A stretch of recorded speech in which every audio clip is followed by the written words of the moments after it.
Rajkot university કેમ્પસમાં ખાલી દારૂની બોટલો મળી આવી છે। કન્વેન્શન હોલની બાજુમાં દારૂની ખાલી બોટલો પડી હતી। યુનિવર્સિટીમાંથી દારૂની ખાલી બોટલ મળતાની સાથે જ અનેક સવાલો ત્યાં ઊભા થઈ રહ્યા છે। કેમ્પસમાં લાગેલા સીસીટીવી કેમેરા અને સિક્યુરિટી માત્ર નામ પૂરતા હોય તે પ્રકારે લાગી રહ્યું છે, કારણ કે વારંવાર આવી ઘટનાઓ ત્યાંથી સામે આવતી હોય છે। વિદ્યાર્થીઓ પણ અનેક વખત આક્ષેપો કરી ચૂક્યા હોતા હોય છે અને ત્યાંના સ્થાનિક લોકો પણ કહી ચૂક્યા હોય છે કે યુનિવર્સિટીમાં આવી કોઈ પણ પ્રવૃત્તિ થતી હોઈ શકે છે અને તેના પુરાવા પણ ત્યાંથી અવારનવાર સામે આવતા હોય છે અને તે અંતર્ગત જ ફરી એકવાર દારૂની બોટલો કેમ્પસમાંથી મળી આવી છે। એક બે નહીં પરંતુ 7 જેટલી દારૂની ખાલી બોટલો ત્યાંથી મળી આવતાની સાથે જ અનેક સવાલો ઉદ્ભવી રહ્યા છે। વિદ્યાર્થી નેતા તેમના પણ આ મુદ્દે નિવેદન સામે આવી રહ્યા છે, કારણ કે યુનિવર્સિટીની અંદર કોઈ પણ હિલચાલ જ્યારે થતી હોય છે ત્યારે તેની સીધી અસર ત્યાં અભ્યાસ કરતા, ત્યાં વસવાટ કરતા જે વિદ્યાર્થીઓ હોય છે તેમના પર થતું હોય છે। સંવાદદાતા દિવ્યેશ જોશી અમારી સાથે લાઈવમાં જોડાઈ ચૂક્યા છે। દિવ્યેશ, અત્યારે રાજકોટની યુનિવર્સિટીની અંદર ખાલી દારૂની બોટલો મળી આવી છે। યુનિવર્સિટી કેમ્પસની અંદર જ્યારે પણ આવી કોઈ પ્રવૃત્તિ થતી હોય છે તેના સીધી અસર ત્યાંના જે વિદ્યાર્થીઓ હોય છે, જે અંદર કેમ્પસની અંદર રહેતા વિદ્યાર્થીઓ હોય છે, તેમના માનસપટ પર પડતી હોય છે। એટલે આ બાબત જે ખૂબ જ નિંદનીય કહી શકાય છે।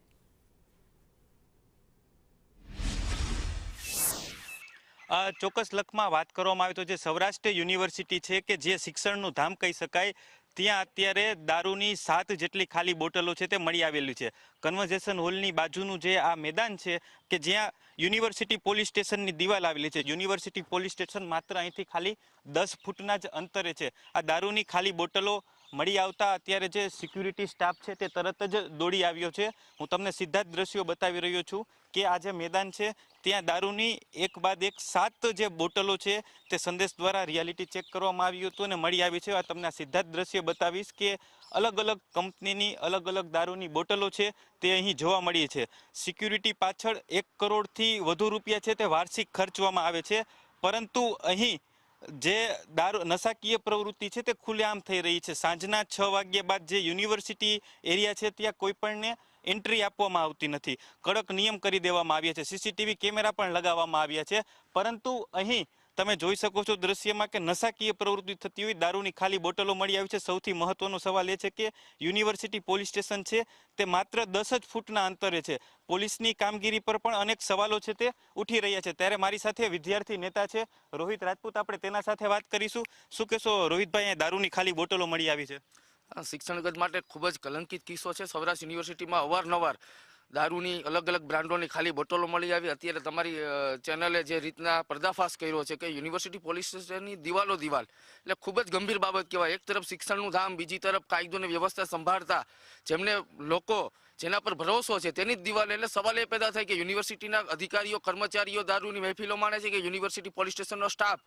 એટલે ખૂબ જ શરમજનક કહેવાય। અહીંયા હજારોની સંખ્યામાં વિદ્યાર્થીઓ દરરોજ શિક્ષણના અર્થે અહીંયા નાના મોટા વહીવટી કામોથી આવતા હોય છે।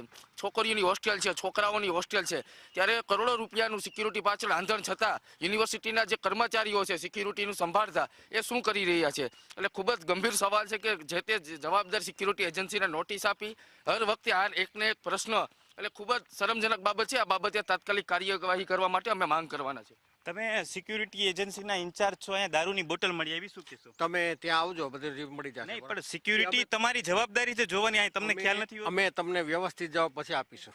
જવાબ એમને વ્યવસ્થિત, હું તમને એમ કહું કે અહીંયા દારૂની ખાલી બોટલ મળી આવી છે, તમારી બોટલ અમે તો મૂકેલી નથી, પણ સિક્યુરિટી તો જોવાનું કામ તમારું છે ને? એ બાબત અમે ચેક, પણ આ સિક્યુરિટી અમારું છે, પણ બધી યુનિવર્સિટી કેવડી મોટી છે, આ બાબત અમે ચેક કરી અને પછી તમને નિવેદન આપશું।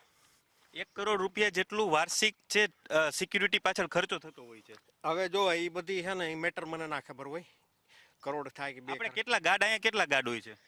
ગાર્ડનું તમને પછી નિવેદન આપશું। આપણી પાસે 27 ગાર્ડ છે। પણ તમે જવાબદારીમાંથી અત્યારે છટકબારી માંગો છો, કેમ કે આ જે કેમ્પસ છે એની અંદર અહીંયા વિદ્યાર્થીઓ આવતા હોય એનું ભાવિ માટે આવતા હોય। અમે તમને પછી નિવેદન આપશું। Sorry, okay. आप क्या कहोगे यहाँ पे जो दारू की खाली बोतल मिली है, क्या कहोगे आप? ચોક્કસ જે આ સિક્યુરિટીના ઇન્ચાર્જો છે કે જેમની જવાબદારી છે કે જેઓ વર્ષે 1 કરોડ રૂપિયા વસૂલે છે સિક્યુરિટી પાછળ, પરંતુ અહીં જે શિક્ષણનું ધામ છે કે જ્યાં ખુલ્લેઆમ નશાકીય પ્રવૃત્તિ થઈ રહી છે, દારૂની અહીં 6 જેટલી ખાલી બોટલો મળી આવી છે. યુનિવર્સિટી પોલીસ સ્ટેશનની દિવાલો યુનિવર્સિટી પોલીસ સ્ટેશન છે તે માત્ર 10 ફૂટના જ અંતરે છે. સૌથી મોટો સવાલ એ છે કે વિદ્યાર્થીઓ છે તે યુનિવર્સિટીમાં પોતાના ભાવિ માટે આવતા હોય છે, પરંતુ અહીં જે યુનિવર્સિટી છે ત્યાં ખુલ્લેઆમ નશાકીય પ્રવૃત્તિ થઈ રહી છે. જી લખમા. જી, આપ જોડાયા તે બદલ આપનો આભાર.